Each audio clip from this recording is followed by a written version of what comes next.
got Larisa. All right. Good morning. Okay. I'm so happy to see you. Mwah. Hello, everybody. I'm going to stop my video here. You've got the stage. Okay, fantastic. Hi, everybody. I am so honored to be part of Kim's event this morning. And I'm Larisa. I'm sitting in front of the fabulous varnished doors of my cloffice.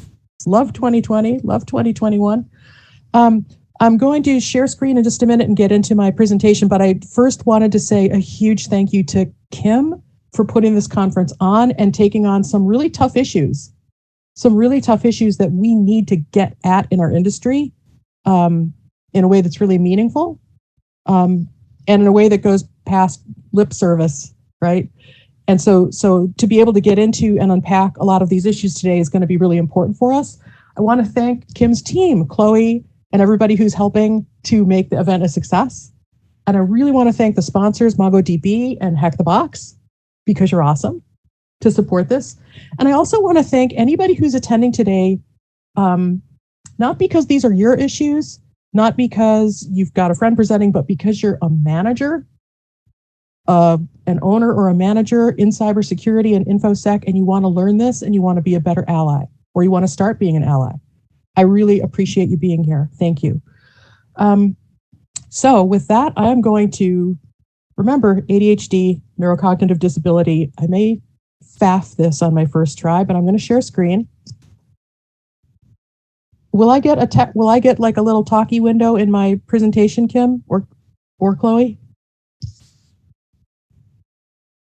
Let's see what happens. Will you get a talkie window? You mean like, do you have access to the chat?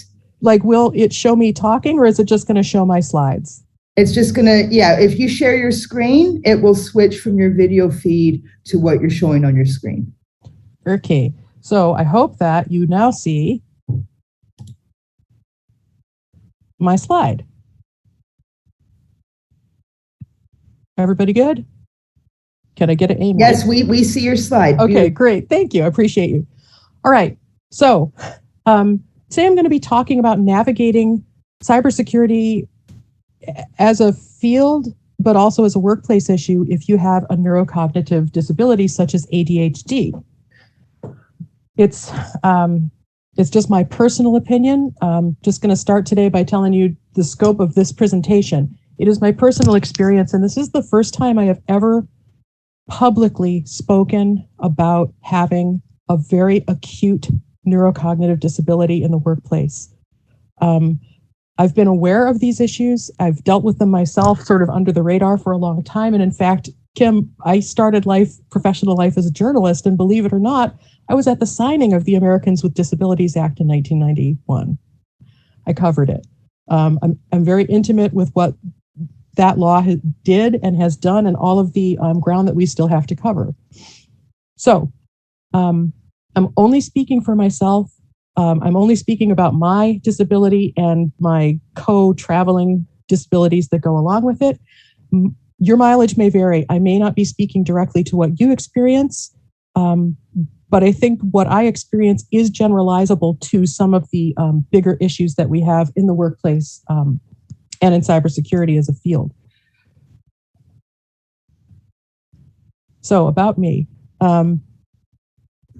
I own a business. I've worked in cybersecurity for 16 or 17 years. I work for other people. I have clients, I have internal customers, and I also do, hiring and management of people. I'm also an academic and a researcher. You may know me from such hits as virtual non-state actors as Clausewitzian and Centers of Gravity. I've been published in the Small Wars Journal and some compendia, IEEE policy advisories and things like that. I'm also a professor, an adjunct at a couple of universities. I am a mom. To kids and dogs and other animals. And I am a person who is living for the rest of my life with attention deficit hyperactivity disorder and some visual processing disorders. For those, I hope everybody understands this reference, but there's a wonderful movie called Up in which there's a dog who has a collar that can say what his thoughts are. And he's giving a lot of attention to the main character of the movie, but then a squirrel goes by and he says, "I love you. You're the squirrel." And his attention is diverted throughout the movie. So that's kind of where I got this. So just briefly about ADHD. This isn't an academic presentation. I'm really not here to be sort of your one-stop shop for where to find resources, but I will say that they are very easy to find. They're out there. There are advocacy groups. There's a hashtag on Twitter, hashtag ADHD or hashtag ADHD life. And you can get a lot of good information from the National Institutes of Health, PubMed, their public database of papers. So generally, what type of disability is it? It's neurocognitive. What does it affect? It hits executive functioning. It hits balance. It hits proprioception, which is my ability to sense correctly things that are in my physical field around me, where I am, where my body is in space. It can also affect your circadian rhythms and really mess around with your sleep cycles, your waking cycles, your attention, when you have your best attention and stuff like that. Anyone can have ADHD, anyone, kids, grown-ups, young people, old people, middle-aged people, and it really has unknown causes. Genetics could be a factor, environment could be a factor. It just is. And there are co-occurring conditions that travel along with ADHD. In my case, and I'm just going to speak for myself today, in my case, it's visual processing disorders. What that means is that I can't always understand information that's being presented to me visually, especially if it's on a screen, and especially if it's pictographical, you know what I mean? Those little icons that sort of look like everything and nothing, those. It also makes it very difficult for me to look at a screen full of code. It makes command line navigating very, very tough. So perhaps for those reasons, professionally, my lane is audit, assessment, and policy. I think we tend to gravitate to the thing that we're able to do best. So those are the things that I do best. I want to just pause and ask if there are any questions and also look at the chat really quickly. Okay, if anyone has any questions on the Twitch stream, please, if someone will jump in and let me know, because of my disability, I'm not able to look at both at the same time without getting sick. Okay. My next slide. All right. So what does having executive functioning difficulty mean in the workplace? It means that you may have trouble with impulsivity, your ability to withhold reactions, your ability to not take action or to take action when it's indicated. It can affect your time management, your sense of time. As myself, I'm just going to speak for myself as someone who's living with ADHD. I am insatiably curious. Everything is interesting. Everything is too interesting. I go down a lot of rabbit holes, and that can really affect your time management. There is attention deficit disorder, and there's attention deficit hyperactivity disorder. I have hyperactivity disorder. It means I'm always moving. That can make corporate life very difficult, because in corporate life, we're encouraged to be farmers in that we tend things, and we sort of stay still and we tend things. Whereas someone with ADHD would be more like a hunter. We're out there, we're walking, we're moving, we're doing stuff, we're engaging with stuff. So physically, it's not a great match to be in corporate life as someone with ADHD in general. We have differing perceptions. Physically, literally, we may perceive information, our surroundings, our physical environment very differently than someone who doesn't share this neurocognitive disability. It's not good, it's not bad, it's just different. We may perceive subtleties that others do not. We may miss subtleties that others have, particularly if our attention is on something else. In my experience as someone with the disability, but also managing other people, sometimes someone with ADHD will pop up and have a really great systemic view. They'll develop a systemic view of something because they've had to navigate it. And in order to navigate it and understand it, they've systematized it, and they will come up with a beautiful forest picture when you're talking about a tree. Conversely, I can go get really, really focused on a tree when really I should be zoomed out to look at the forest. Last but not least, if you have ADHD and if you're watching this or participating on this today, you know exactly what I'm talking about. You're wired and you're tired. It's like having a little engine in your head that will not turn off. You're always chugging. And even though you're very tired, physiologically, you are compelled to keep chugging. So that can be very difficult. Managing one's energy in the workplace can be very difficult. All right. I decided today to keep this presentation very light on pictures. I don't know the audience very well. So this picture is of the same dog sitting with the cone on his neck, and it's the cone of shame, and he's very sad. And the caption says, "I don't like the cone of shame." Having this set of differences in the workplace, particularly when you're hiding it, particularly when you're overcompensating on a less native way of being in order to produce in the workplace, in order to minimize any friction that you may be having with your team or your management or your workflow, can really lead you to being very exhausted. But what it also leads to is a lot of shame and self-loathing. It is incredibly difficult. I'm going to get into that in the workplace in just a minute. But if you are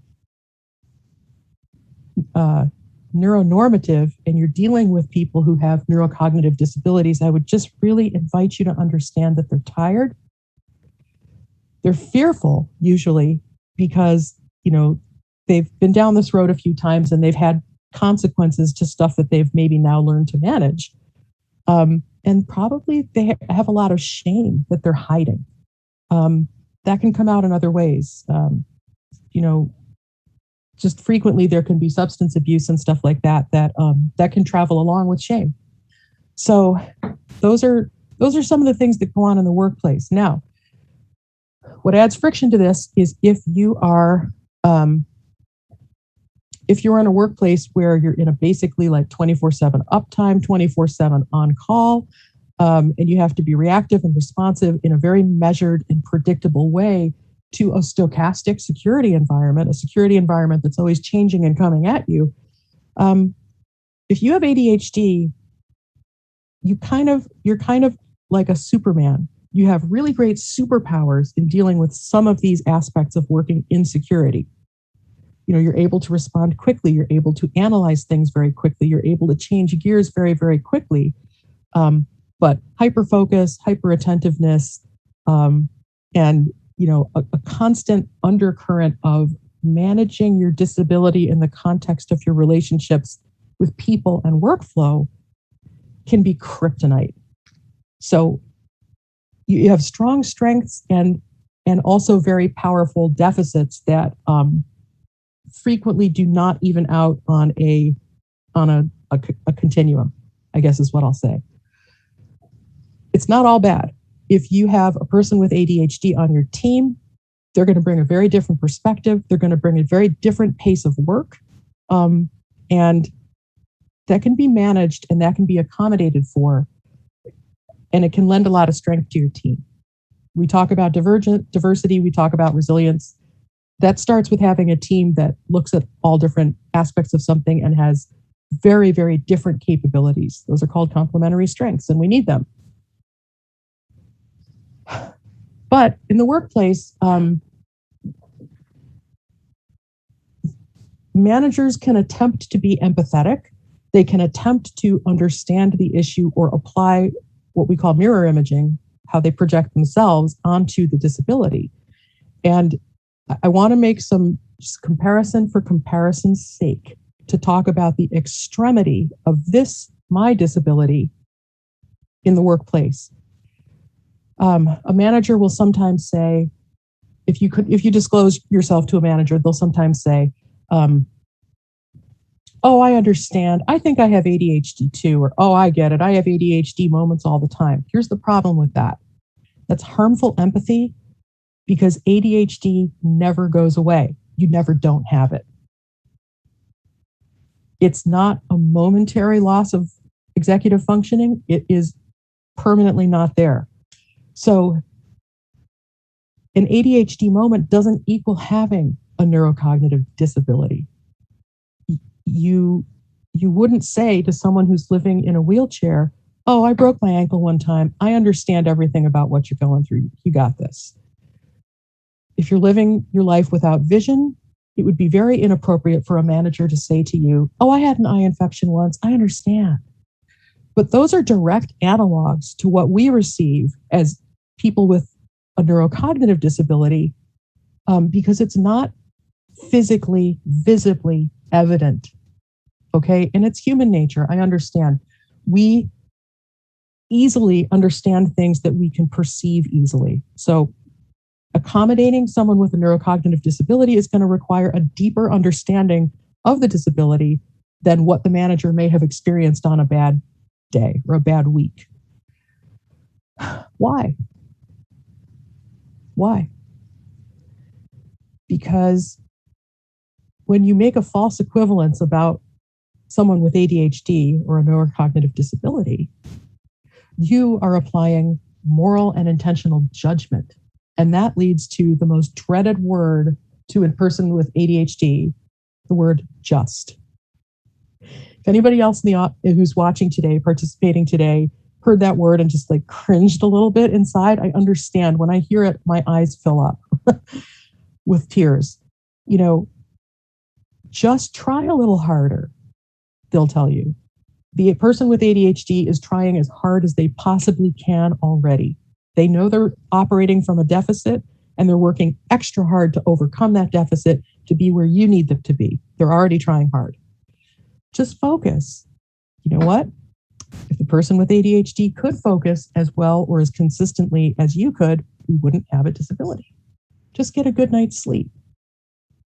ADHD is a permanent condition. It is not necessarily affected in a persistent way by some of the lifestyle factors that might be useful to other people. And why don't you just care? You just don't seem like you care. Again, the person with ADHD cares passionately, enormously, and they want to do their very, very best. So, what does this mean in security? It means that accommodation in the workplace for someone with a neurocognitive disability means that you have to do the neurocognitive equivalent of installing ramps, making things that don't need to be difficult, not difficult. We know from the implementation of the physical requirements of the Americans with Disabilities Act and the Rehabilitation Act of 1973 here in the United States, that when you install a ramp next to a staircase, what happens is that everybody starts using the ramp, and it makes getting into that facility easier for everyone, not just the person with the stated or obvious physical disability. The same thing is true in the workplace, and the same thing is true in security. So I think we all can immediately, understand some use cases, but I'm good on time. I'll just briefly touch a couple. As a manager, if your employee with ADHD is hitting milestones and doing their work, meeting their deadlines, if the way that they approach their work is not harming anything, let them be. That's one accommodation. You do not need to micromanage every work step. And a person with ADHD is probably going to chunk their work out and do it differently. So allowing someone to take their own approach to achieving their milestones without feeling like you have to sit on their shoulder would be very useful. That's one way to do it. Another way to do it would be to be mindful and sensitive that someone with ADHD who's very distractible or who has a co-occurring condition like a visual processing disorder Frequently, you'll see people making presentations, and as they think and talk, they'll move their cursor around on the screen. Tell you what, that will throw someone with ADHD right off the rails. They're gone.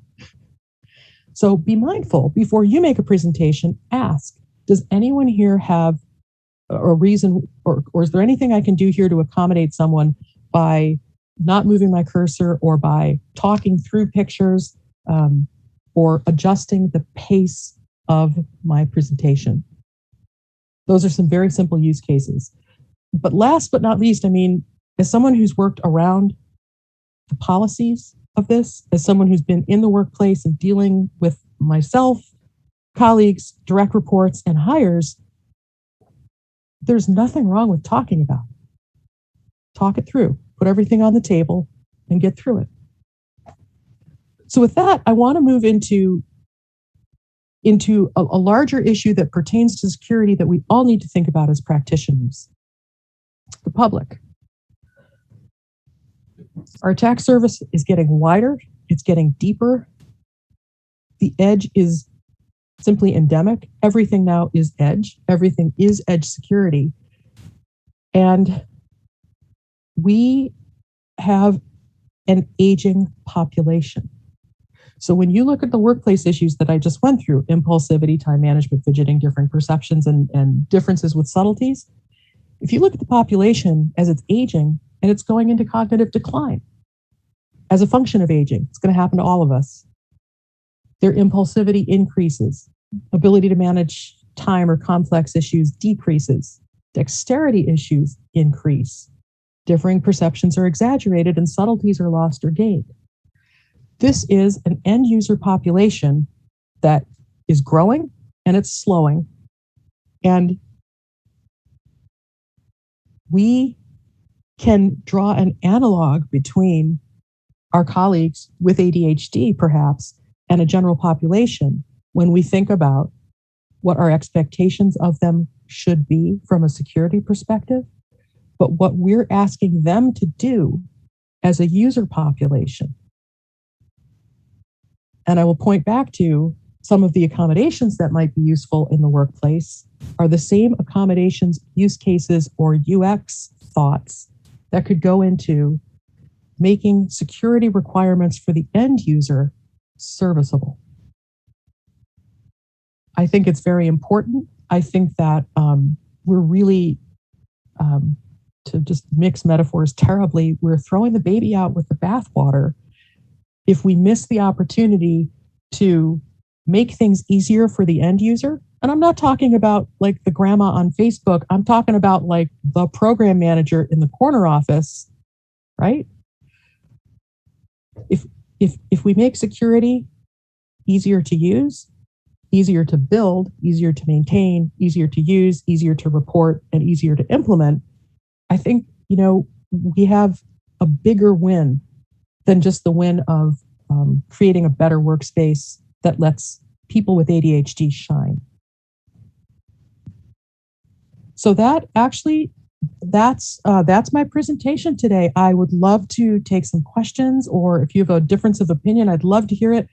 I'm going to go back to the top of my deck so that you can get my contact information, reach out in any way that you like, and I'm always happy to talk to folks about these or any other issues you want to talk about. So again, thank you so much to Kim and Rin and Kat. Later today, we'll be talking about different aspects of this, and I'm really super excited to hear what they're gonna be sharing with you. It's going to be great. So thanks again for having me.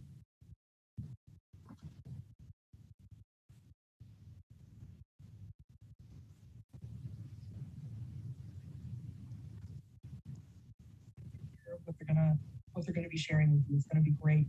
So thanks again for having me.